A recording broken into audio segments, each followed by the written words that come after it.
Hello guys, আসসালামু আলাইকুম। তো অনেকদিন কোথাও যাওয়া হয় না, তাই দুই বন্ধু মিলে ভাবলাম যশোরে যাব চাটকা দই ফুচকা খেতে। তো তারপরে আমরা রওনা দিলাম। দেখতে দেখতে আমরা মনিহারে চলে আসলাম। তো তারপরে দেখতেই পারছেন জাবের ইন্টারন্যাশনাল পড়া। তো সামনে যে গাড়িটি দেখতে পাচ্ছেন সিএসআর, এই গাড়িটিতে যশোরে ভাইরাল বিকে লিটন ছিল। তো তারপরে ওর সাথে আমরা দেখা সাক্ষাৎ করার পরে আমরা আবার চলে আসলাম যশোর কালেক্টরি থেকে। তো ওখানে ওনাদের সাথে আমরা ছবি তুলছিলাম। তো কালেক্টরিতে ঘোরার পরে আমরা ইকো পার্কে চলে আসলাম। তো ইকো পার্কের ভিউটাও রাত্রে অনেক সুন্দর ছিল, বিকালে অনেক সুন্দর থাকে।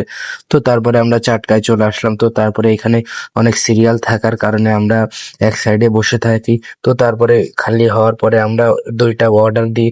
এই তো তারপরে দেখুন আমাদের সামনে খাবার চলে আসে। তো দেখুন দেখতেই কিন্তু অনেক সুন্দর, তাইলে খেতে না জানি কত সুন্দর হবে। তো দেখুন তারপরে আমরা খাওয়া শুরু করে দিলাম। তো দেখুন এইটা অনেক স্বাদ ছিল। এখানে দই, ভাজা, পেঁয়াজ, ঝাল, ফুচকা, আলু আরো অনেক কিছু ছিল। তো দেখতে দেখতে আমাদের খাওয়া শেষ হয়ে গিয়েছিল। তো আমরা খেয়েছি, অনেক স্বাদই ছিল।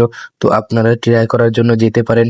আর এইটার লোকেশন হল যশোর সুন্দরবন কুরিয়ার সার্ভিসের বিপরীতে। তো তারপরে আমরা একটা পানি কিনে নিয়ে সোজা বাসার দিকে রওনা দিলাম। ভিডিওটি কেমন লেগেছে কমেন্ট করে জানাবেন আর সাবস্ক্রাইব করে দিবেন।